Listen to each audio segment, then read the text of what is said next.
So item number D,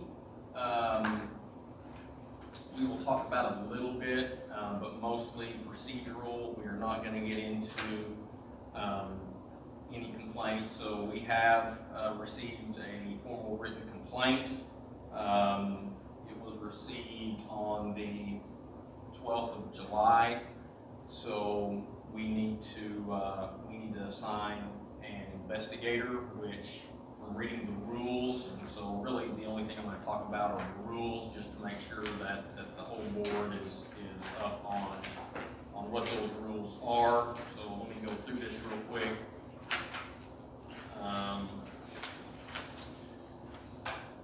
So it talks about the purpose of the order. And again, I am no attorney, so we may have to visit with the legal a little bit. We have received, it was not notarized, however, it came from out of country, so it is legal approved is unnotarized. He used some other statement of authenticity or whatever it was, but Cleat Legal has accepted that, so we have received a formal complaint that Cleat Legal believes is within our ability to take. So, what's interesting is the complaint provides a basis for me to reach out to the person, to the examiner, and have an informed meeting. There it says and/or appoint an investigator for the matter.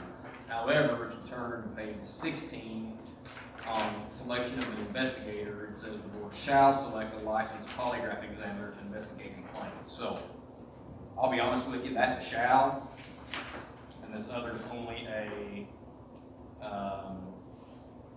provides a basis for. So I think that we go with the shall. The shall basically says that either myself or Vice Chairman Otwell will appoint an investigator, which we will go over that as soon as we're done with the meeting. I'll get with David and we'll come up with an investigator. It says that it has to be initiated or will be assigned to an investigator will cause a preliminary investigation to be initiated into the facts. A preliminary or final investigative report is due with complaint to the review panel within 30 days, calendar days, which means that we've already clicked 4 of those off, so we need to get an investigator appointed pretty quick. Now, it doesn't say it has to be the final investigation, so I think a preliminary report of findings based on what they have will suffice in that 30, since it's an or. The licensed polygraph examiner authorized to receive and investigate complaints shall gather all information necessary to adequately surprise the review panel. The investigation may include interviews with the complainant, the licensee complained against, and others as appropriate. The licensee will have the opportunity during the investigator's interview to show compliance with all lawful requirements.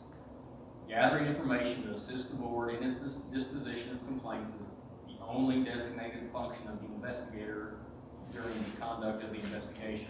The investigator shall not offer an opinion to the complainant and or to the licensee about the merit of the complaint or any other matter. Then it talks about a review panel. The review panel comprised of the investigator, the assistant attorney general representing the board. So if you would, you can get Cleat Legal to reach out to whoever that person is, so they know that we will be needing them. And the board member appointed by the chair or vice chair, which means that's probably going to be one of you two down at the end of the table, is an advisory body whose function is to summarize the complaint and to make an informed recommendation regarding disposition of the complaint to the board. The review panel's summary, consisting of alleged violations and applicable laws, rules, and or ethical principles and codes of conduct, and the recommendation will be presented in an open meeting to the board. So I would assume that, so we've got 30 days to at least get a preliminary, and then I would say between that preliminary report or the final, if it's done, in between there and the October meeting, the review board of 3 people would sit down or get on the phone or something and review review the findings.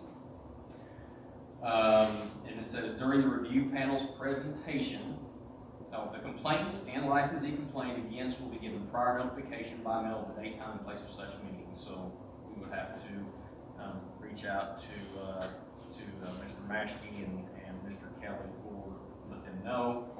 During the review panel's presentation, no questions will be posed by or to the licensee or the complaining witness pertaining to the substance of the case. Such questions may be submitted in writing to the Assistant Attorney General representing the board following the board meeting.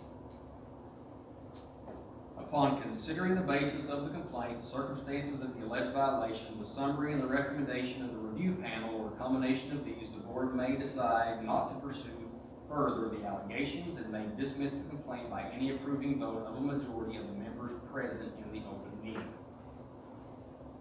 Upon dismissal, all related documents shall be filed and maintained in an unbounded file. So here's what I would say is if one of the two board members, Shawn or Joe, is on the review board, I would assume they're presenting and probably would not be voting. I think it's pretty unclear. We probably want to talk to legal and find out if they think that person can then turn around and vote in open meeting or not. So probably we need to ask about that.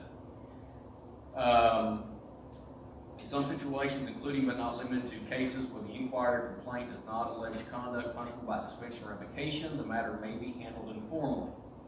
However, no matter can be considered closed until so voted by a majority of the board in open meeting. A board member who acts, board member who acts as a review panel member shall be recused from all board decisions pertaining to the complaint. So really, whichever one you use on the review board, the other three of us will vote. At the conclusion of the inquiry, the investigator may complete a canceled expense reimbursement form for payment of investigative expenses. So we probably just need to have, once we pick who that is, you might ask Cleet, does that form still exist? What are the approved expenses, that they can claim? Complaints received in person should be completed on the complaint form. Complaints received by mail or telephone shall be completed on the complaint form by the board secretary in the field. Copy of all complaints should be forwarded to the chair or vice chair to be recorded on a complaint log establishing a file number. Let's see, so then it goes over what the investigator has to do. So we've got to give the investigator a copy of all available information concerning the incident. The investigator will maintain all materials of the investigation until submitted to the review panel. Each investigation shall be conducted in accordance with professionally recognized standards and in accordance with the laws of the state of Oklahoma and the Constitution of the U.S. Each investigation should include, not shall, should, interview with the complainant, interview with witnesses, interview with the licensed examiner, investigative findings, judgments and sentence documents, reports submitted to the review panel, review and copy of the licensed polygraph examiner examine the polygraph file, review audio and visual recordings of the examiner's polygraph examination. All information may be forwarded to the DA's office for consideration filing criminal charges if need be. The investigator shall include the case number on all materials. No reference to the complaint or any copies will be maintained by the investigator. So, that's pretty much the rules as outlined in Administrative Code Title 560. So probably what we need to do, and I'll talk to David. There's no indication that the selection of the investigator has to be held open meeting. I will take a volunteer for the review panel, whichever one of the two of you at the end of the table would like to be on the review panel. I'll take that volunteer. We can go ahead and knock that out, because that will not take none of this takes any kind of board action today, other than just kind of laying out the groundwork of the complaint, how it needs to be investigated, and kind of what the timeline will be on getting it done. So without getting into the complaint in open meeting right now, because we've got to reach out to the person the complaint is on and do some of that still. Anybody have any questions about the process? Chairman, element I, has it been reviewed to your satisfaction that element I's that this fits that? Okay. Well, so what I would say, Joe, and that may be a question for Cleat Legal, is that since that is I and that comes after E, F, G, and H, I would assume that that still is post-investigation, that I think we still have to have an investigation. If the investigation just determines that it would not be something that could be punishable by suspension or revocation, then I think we can handle that informally after that point. We can get an opinion if we can from Cleat Legal if that's something that we can do prior to the investigation. I'd rather have an attorney make that decision. But just for reading in the order of the way things are written, I would have thought that that was an option prior to investigation. That would have been before listing out all of the requirements. But it may not be. It may be like a catch-all. Hey, if this doesn't involve revocation or anything else, so if you have to call me or look at it and find out, I mean, that would be fine.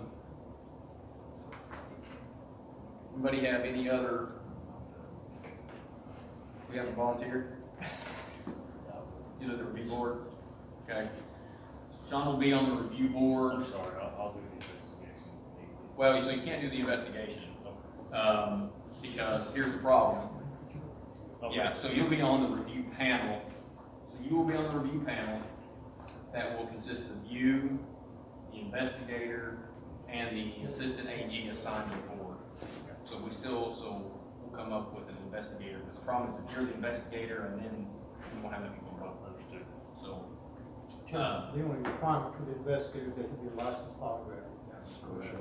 we'll show. You guys are aware, since we've made that, I'll get a hold of Cleat Legal and find out about I. But, you know, I'll tell you from being in an investigation, it's a little, sometimes in my opinion, it's hard to know whether something is going to be subject to suspension or revocation until the investigation is done. So we'll ask, but I think we'll also go ahead and work on identifying an investigator to do that.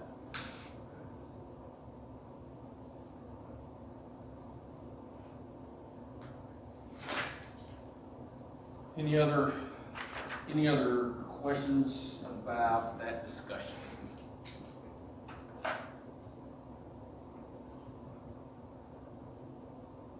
Okay. We'll move on to agenda item number 7, board comments. Does anybody have any comments about anything else that we have not already discussed? Okay, agenda item number 8, any new business?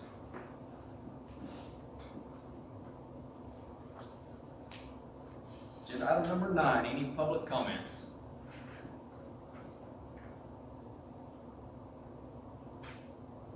Okay, agenda item number 10, I would entertain a motion for adjournment. I'll make a motion to adjourn. I'll second that motion. We have a motion and a proper second. Would you please call the roll? Chairman Jason Holt. Yes.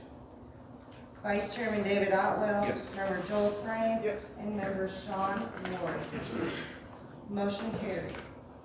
Okay, we appreciate everybody's attendance. Thank you.